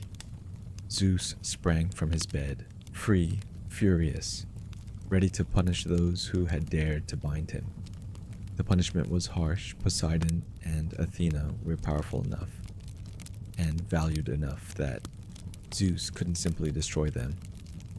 But he made clear his rage, and they submitted, begging forgiveness, promising never to challenge him again. Their participation was noted but ultimately forgiven. Zeus needed their loyalty, and destroying them would destabilize Olympus even further. But Hera, as the instigator, as Zeus's wife who should have been most loyal, as the queen who had dared to lead a rebellion against her own husband and king. Hera received special punishment. Zeus hung her from heaven itself, suspending her from the sky with golden chains, her arms bound above her, with anvils attached to her feet as weights, leaving her hanging in pain and humiliation where all could see. She was displayed like this for some time, hours or days. Divine time is unclear. Hanging helpless, the Queen of Heaven reduced to a bound prisoner, her suffering made public as an example to any other gods who might consider rebellion. Eventually, after Hera had been sufficiently humiliated and punished, after she had begged for release and promised never to rebel again, Zeus freed her. But the message was clear. Challenging Zeus's rule brought terrible consequences, even for the Queen of Heaven herself, even for those with legitimate grievances about his behavior, even for gods who thought they had the right to demand better treatment. The failed rebellion marked a turning point in Hera's relationship with Zeus. She had tried direct action, tried to physically constrain and control him, tried to form a coalition strong enough to challenge his rule. And she had failed utterly, been punished brutally, been reminded that despite her power and position, she was not Zeus's equal, could not effectively oppose him, would suffer if she tried. After this, Hera's rebellions became more subtle, her opposition more indirect. She couldn't bind Zeus or dethrone him, so she focused her energy on what she could do, opposing his will in smaller ways, persecuting his lovers and children, forming alliances and enmities among the gods that advanced her interests even when she couldn't challenge Zeus directly. Hera's attempted rebellion revealed both her power and her powerlessness. She had enough authority and influence to recruit other major gods to her cause, enough credibility that Poseidon and Athena would risk Zeus's wrath by joining her, enough legitimate grievances that such a rebellion seemed justified. But ultimately, Zeus's power was greater, his position more secure, his willingness to punish those who challenged him more absolute. Hera could make his life difficult, could oppose his will indirectly, could punish his lovers and persecute his children, but she couldn't overthrow him, couldn't escape her marriage, couldn't fundamentally change the power dynamic that trapped her. The rebellion and its failure also demonstrated that Hera's rage and frustration weren't just about sexual jealousy. This was about power, about authority, about being treated as an equal partner rather than as a subordinate whose feelings and dignity didn't matter. When Hera tried to bind Zeus, she was trying to assert that there were limits to his authority, that even the king of gods should be accountable to others, that marriage should involve mutual respect and fidelity rather than unilateral domination. Zeus's response, the brutal punishment, the public humiliation, the clear message that challenging him was unacceptable, reinforced that Hera's concerns, however legitimate, didn't matter more than his authority. He could do what he wanted. She had to accept it. And if she tried to resist, try to demand better, try to actually challenge his power, she would be punished for it. The failed rebellion encapsulates Hera's tragedy perfectly. She had the power to threaten Zeus, but not enough power to actually beat him. She had legitimate grievances, but no effective way to address them. She was the Queen of Heaven, but that title gave her status, not genuine authority to constrain her husband's behavior. She could try to revolt, and she would be crushed. She could try to leave, and she couldn't. Her identity as goddess of marriage trapped her in her own marriage. She could only displace her rage onto those weaker than her, becoming an oppressor in response to being oppressed, perpetrating cruelties because she couldn't stop the cruelties being perpetrated against her. The tragedy of being Zeus's queen. What does it mean to be the goddess of marriage when your own marriage is a nightmare? What does it mean to protect the sanctity of wedding vows when your husband breaks his constantly?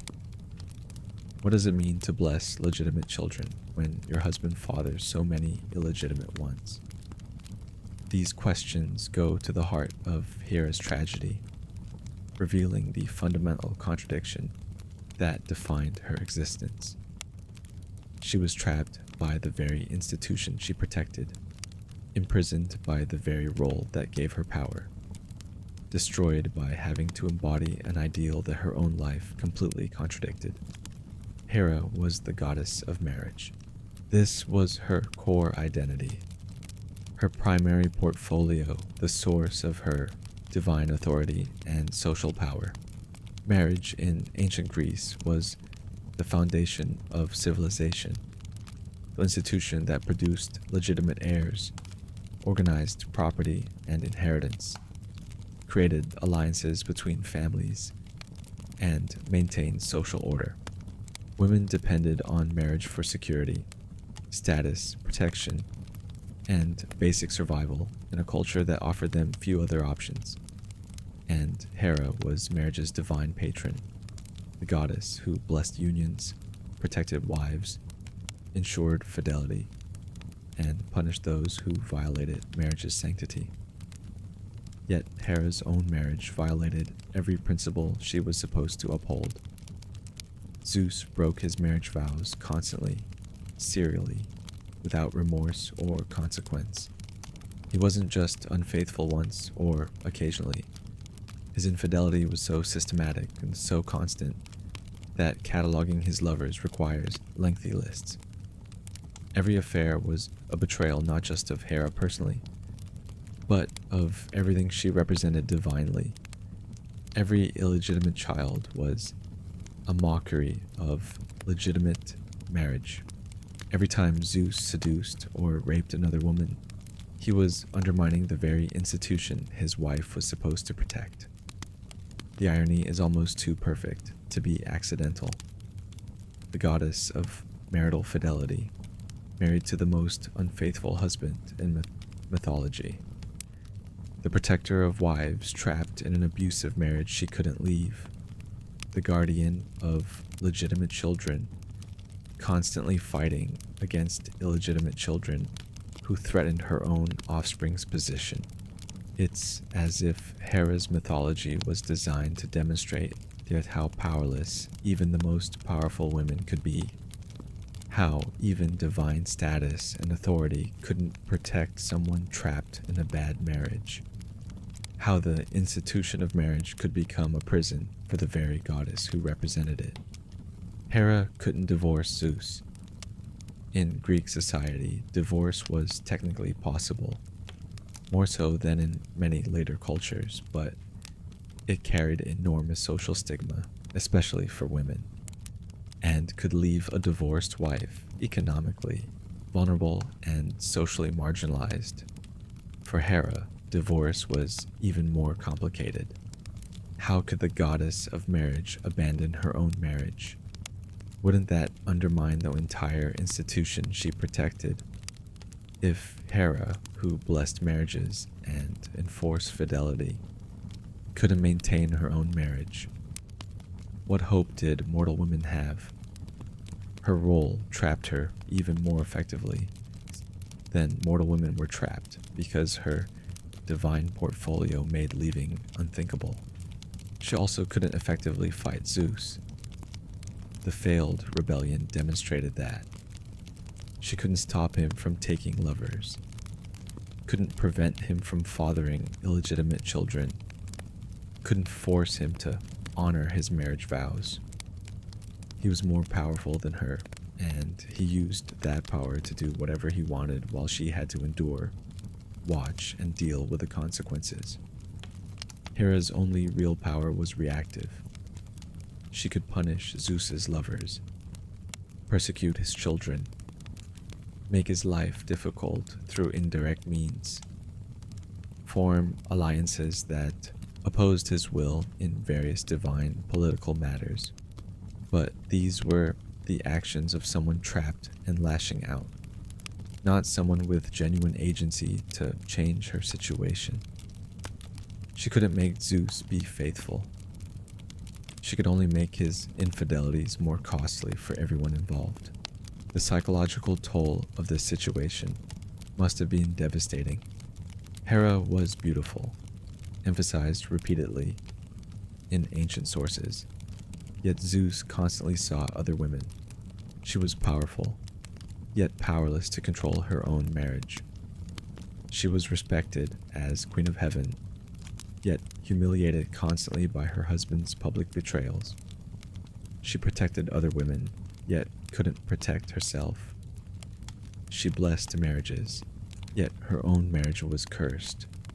Modern readers might wonder why Hera didn't simply accept Zeus's infidelities, why she didn't adopt a more open or polyamorous understanding of their marriage, why she insisted on monogamy when clearly Zeus wasn't interested in it.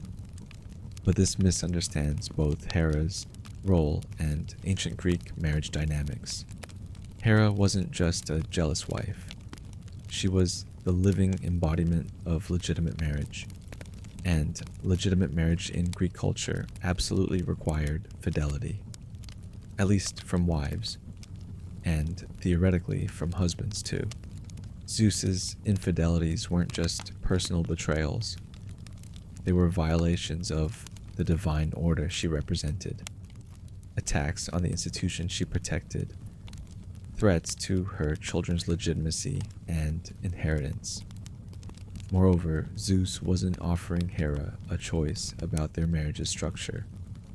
He wasn't negotiating an open relationship or seeking her consent to polyamory. He was simply doing whatever he wanted without her agreement, without her input, often deceiving her or hiding his affairs until she discovered them, then acting as if she was unreasonable for being angry about being betrayed and lied to repeatedly. This wasn't ethical non-monogamy. This was serial cheating by someone powerful enough to face no consequences for it. The constant humiliation wore at Hera's dignity and mental health. Every affair was another wound, another demonstration that her husband valued momentary pleasure over their relationship, another indication that her feelings didn't matter to him. The fact that the affairs continued, that Zeus never learned, never changed, never stopped, meant that the wound never healed. It just kept being reopened, over and over, throughout eternity. Hera's legitimate children suffered too. Ares, Hebe, Aletheia, possibly Hephaestus. They all had to deal with having a father who constantly produced half-siblings, who divided his attention and resources among dozens of children, who sometimes seemed to favor his illegitimate offspring over his legitimate ones. Athena was Zeus's favorite, and she was born from his Eton first wife, produced without Hera's involvement. Heracles achieved immortality and godhood, becoming perhaps Zeus's most famous son. Apollo and Artemis, children of Leto, became major Olympians. These weren't just Zeus's children.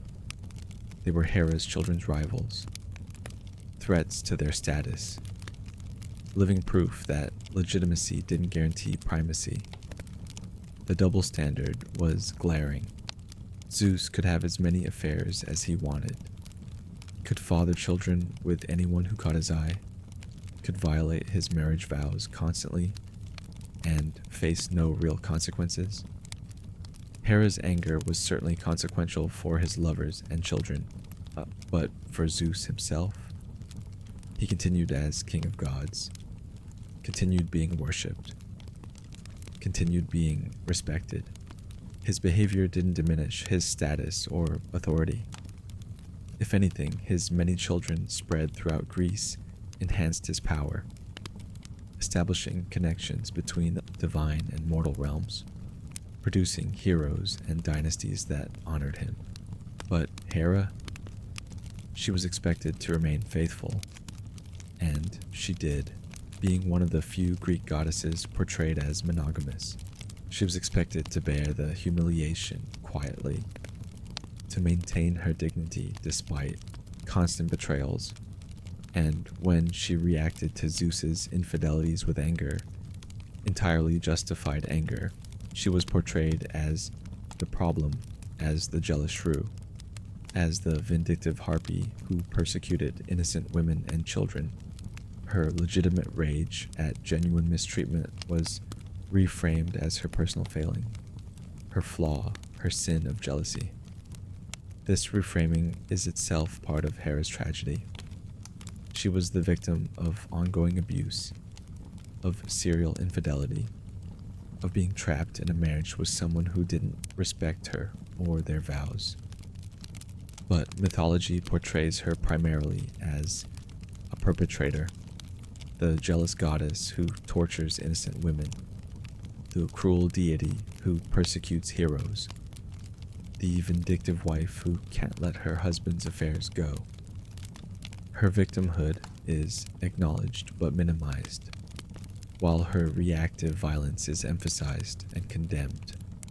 Modern feminist scholars have worked to rehabilitate Hera's reputation, to view her jealousy and rage as understandable responses to genuine abuse rather than character flaws. They point out that Hera's situation mirrors that of many mortal women, trapped in marriages they can't leave, betrayed by husbands they can't control, blamed for being angry about mistreatment, vilified for reacting to abuse. Hera's story in this reading is a cautionary tale about how even the most powerful women can be constrained by patriarchal institutions, how even goddesses can be victims, how even divine authority doesn't guarantee real agency or autonomy. The tragedy of being Zeus's queen was that it gave Hera everything except what she actually needed: respect, fidelity, genuine partnership, the ability to leave if she wanted, or failing that, the power to force Zeus to honor his marriage vows. She had the title, the throne, the crown, the worship, the divine portfolio, the political power, but she didn't have a husband who loved her enough to be faithful, who valued her enough to stop hurting her, who respected her enough to make different choices, and because she was the goddess of marriage, she couldn't even abandon the institution that had failed her. She had to keep protecting marriage, keep blessing brides, keep enforcing fidelity, all while trapped in a marriage that mocked everything she represented. She had to keep being the goddess of an ideal she couldn't achieve in her own life, had to keep telling mortal women that marriage was sacred, while her own marriage was a nightmare, had to keep upholding an institution that had become her prison. That is Hera's ultimate tragedy. Not that she was jealous, but that her jealousy was completely justified. Not that she was angry, but that her anger had nowhere productive to go. Not that she took revenge, but that revenge was her only power. Not that she was trapped in a bad marriage, but that she was the goddess of marriage. So she would be trapped in that bad marriage forever, embodying an ideal she could never live, protecting an institution that never protected her, blessing a bond that had become her chains. Yet worship, legacy, and modern interpretations, despite the tragedy of her mythology, or perhaps because of it, Hera was one of the most widely worshipped goddesses in ancient Greece. Her cult centers were ancient and powerful. Her festivals were major events in the religious calendar, and her worship continued for over 1,000 years. From the earliest days of Greek civilization through the Roman Empire and beyond, understanding Hera's worship reveals how ancient Greeks actually viewed her, not just as the jealous wife of mythology, but as a powerful protector, essential patron, and divine representation of institutions fundamental to Greek society. Hera's primary cult center was Argos, in the Peloponnese, where she had been worshipped since time immemorial. The Heraion of Argos, her temple just outside the city, was one of the oldest continuously used religious sites in Greece, with archaeological evidence suggesting worship there from at least the 8th century BCE, possibly earlier. The sanctuary contained a magnificent chryselephantine gold and ivory statue of Hera, created by the sculptor Polykleitos, showing the goddess seated on a throne crowned with Apollos, holding a pomegranate in one hand and a scepter topped with a cuckoo in the other. This statue was considered one of the masterworks of Greek sculpture, rivaling even Phidias's statue of Zeus at Olympia. The Argives considered Hera their patron more than any other deity, more important even than Zeus. Her worship there was linked to the city's identity, and the Heraia, festivals honoring Hera, were major civic and religious events. The Great Heraia occurred every 4 years, featuring athletic competitions, sacrifices, processions, and rituals that celebrated Hera's protection of the city and her dominion over marriage and women. On the island of Samos, Hera's temple, the Heraion of Samos, was even older, with evidence of worship stretching back to the 10th century BCE or earlier. The Samians claimed that Hera had been born on their island, under a sacred willow tree that was still shown to visitors in historical times. Her sanctuary there became one of the largest temple complexes in the Greek world, rebuilt multiple times on an ever grander scale. The final temple, started in the 6th century BCE, was so massive that it was never fully completed, but even its partially finished state demonstrated the importance of Hera's worship and the resources communities were willing to dedicate to honoring her. At Olympia, site of the famous Olympic Games, Hera had her own temple that was actually older than Zeus's temple. The Temple of Hera housed both cult statues of Hera and Zeus, acknowledging their shared rule of Olympus. More significantly, Olympia hosted the Heraia, athletic games exclusively for young women, held in Hera's honor. These games featured foot races, where unmarried girls competed wearing short tunics, their hair unbound, racing barefoot, a remarkable acknowledgement of female athleticism and competition in a culture that usually excluded women from such public displays. At Athens, though Athena was the city's primary patron, Hera had an established cult and her own festivals. The Theogamia celebrated the sacred marriage of Zeus and Hera, ritually reenacting their divine wedding. The Gamelia honored Hera's role in marriage, with couples making offerings to her at weddings. These festivals acknowledged that even in Athena's city, Hera's domain over marriage made her worship essential. In Boeotia, the Daedala festival reenacted a myth about Hera's marriage reconciliation. Wooden dolls were crafted to represent Hera as a bride, dressed in fine clothing, and carried in procession to Mount Cithaeron. There the dolls were burned in a large pyre, symbolizing the renewal of Hera's marriage. the purification of quarrels through ritual fire. This festival occurred every few years, with a greater festival every 60 years featuring hundreds of dolls burned simultaneously in a massive bonfire visible for miles. Hera's festivals and rituals revealed how Greeks actually related to her divine power. Women prayed to her for protection in childbirth, a genuinely life-threatening process in the ancient world. New brides offered her their childhood toys, symbolically dedicating their virginity to Hera before marriage. Married women sought her blessing for fertility, for harmonious marriages, for protection against their husband's infidelity. Hera represented not just the ideal of marriage, but also women's hopes that marriage might be better than it often was, that fidelity might be maintained, that partnerships might be genuinely respected. When Rome conquered Greece and absorbed Greek religion into Roman culture, Hera was syncretized with Juno, the Roman goddess who had similar domains. Juno was worshipped as Juno Regina, Queen Juno, patron of women and marriage, protector of the Roman state. Her most important festival, the Matronalia on March 1st, was celebrated by married women who made offerings at Juno's temples and received gifts from their husbands.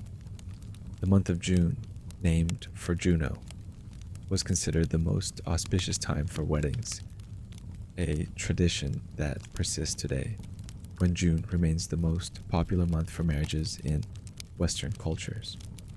Roman Juno maintained Hera's essential characteristics: queenly dignity, protection of marriage, fierce jealousy of Jupiter's, Zeus's Roman equivalent, affairs and power as second only to the king of gods. Roman literature, especially Virgil's Aeneid, portrayed Juno as a powerful but vindictive goddess who opposed Aeneas, son of Venus Aphrodite, because of old grievances from the Trojan War and because of Jupiter's many infidelities. This Roman Juno was, if anything, even more explicitly antagonistic and powerful than Greek Hera, a force that even Jupiter had to negotiate with carefully. With the rise of Christianity and the suppression of pagan religions, Hera Juno's worship eventually ended. Her temples were destroyed or converted to churches, her festivals banned, her priesthoods disbanded. The goddess of marriage was replaced by Christian saints and the Virgin Mary as protectors of women and families. But Hera's mythology survived through literary preservation, and her image continued to appear in art, literature, and cultural imagination even after her worship had ceased. In medieval and Renaissance art, Hera Juno appeared frequently in mythological scenes, usually depicted as a majestic crowned queen, often with peacocks. Renaissance paintings loved the dramatic potential of Hera's myths: the Golden Throne Trap, the Judgment of Paris, her persecution of Heracles. These artworks generally portrayed her as beautiful but haughty, queenly but vindictive, powerful but problematic, maintaining the ancient characterization that emphasized her jealousy over her legitimate grievances. In modern times, Hera has been subject to reinterpretation and rehabilitation, especially by feminist scholars and modern pagans. Feminist readings of Hera emphasize her position as a victim of domestic abuse, trapped in a marriage with a serial abuser, vilified for reacting to genuine mistreatment. These interpretations acknowledge that while Hera's revenges were often cruel and misdirected, her rage was completely justified, her situation was impossible, and her tragedy was being blamed for the consequences of someone else's behavior. Modern pagan and Wiccan movements have revived Hera worship in new forms, honoring her as a goddess of female sovereignty, marital partnership, when it's actually partnership, not abuse, protection of women, and fierce defense of one's rightful position and dignity. Modern Hera devotees often reframe her jealousy as appropriate boundaries, her rage as justified anger at injustice, her persecution of rivals as protection of what's rightfully hers. They argue that Hera teaches important lessons about not accepting abuse, about defending your rights, about demanding respect even when others want you to accept disrespect. In popular culture, Hera appears in various media with varying characterizations. The Disney movie Hercules portrayed Hera as Heracles' loving mother, completely rewriting the mythology to make her sympathetic and remove the child persecution plot. Rick Riordan's Percy Jackson series acknowledges Hera's traditional mythology, but attempts to explain it through her role as goddess of family, suggesting her persecution of Zeus's children stems from trying to protect the proper family structure. The TV show Hercules. The legendary journeys made Hera an outright villain, never seen on screen but constantly plotting against Hercules. Wonder Woman comics have incorporated Hera as a complex character, sometimes antagonist, sometimes ally, acknowledging her power and her pain. These modern reinterpretations all grapple with the fundamental question Hera's mythology raises. How do we understand a character who is simultaneously victim and victimizer, whose rage is justified but whose targets are often innocent, who deserves sympathy but also deserves condemnation? There's no simple answer. Hera's story resists easy interpretation because it captures real truths about abuse, about how people who are hurt often hurt others, about how victims can become victimizers, about how even legitimate grievances can lead to illegitimate actions. Hera's legacy is complicated as it should be. She was the goddess of marriage who had the worst divine marriage. She was the protector of women who often punished women. She was the queen of heaven who was trapped by her crown. She was powerful yet powerless, beautiful yet spurned, respected yet mocked, legitimate yet constantly undermined. She represents truths about women's positions in patriarchal societies, about how even the most powerful women face constraints, about how institutions designed to protect women can become tools of their oppression. Most importantly, Hera's story validates rage.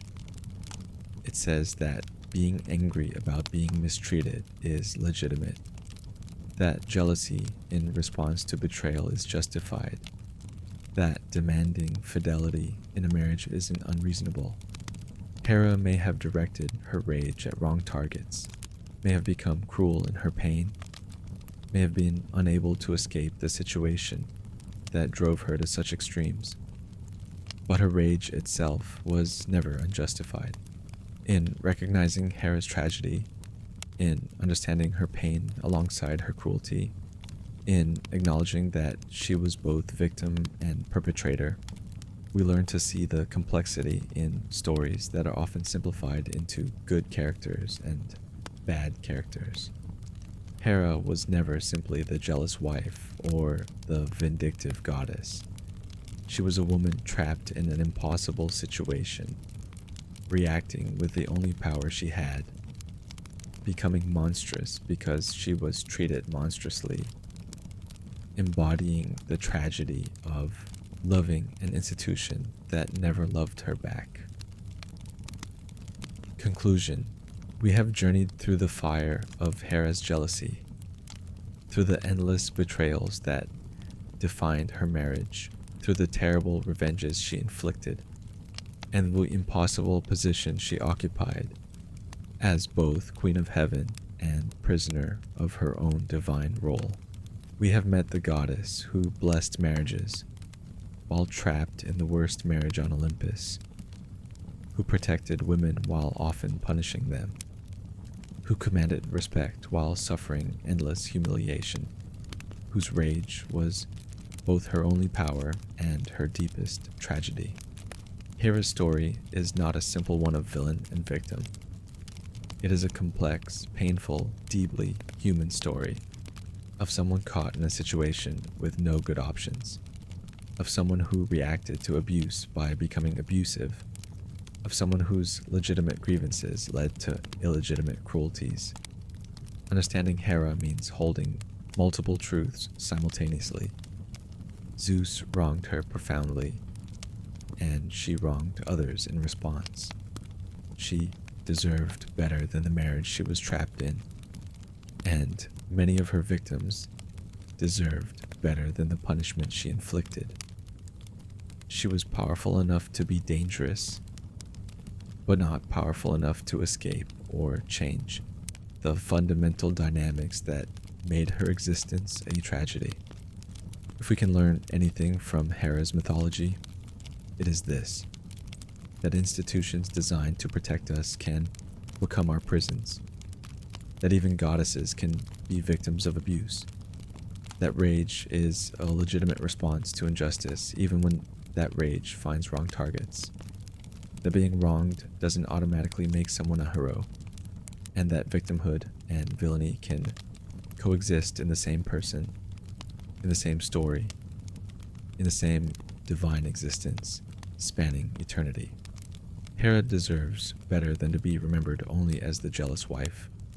She deserves to have her pain acknowledged, her legitimate grievances recognized, her impossible situation understood. She deserves sympathy for being trapped in a marriage she couldn't leave, respect for maintaining her dignity despite constant humiliation, and acknowledgement that her rage came from real wounds, real betrayals, real injustice. But she also deserves honest accountability for the cruelties she inflicted, for the innocent people she harmed, for becoming an oppressor while being oppressed. The Queen of Heaven's tragedy was that her crown was also her cage, that her marriage was both her power and her prison, that being the goddess of an institution meant being unable to escape when that institution failed her. May we learn from her story to be careful what roles we take on, what institutions we commit ourselves to, what crowns we accept, for they may become our chains.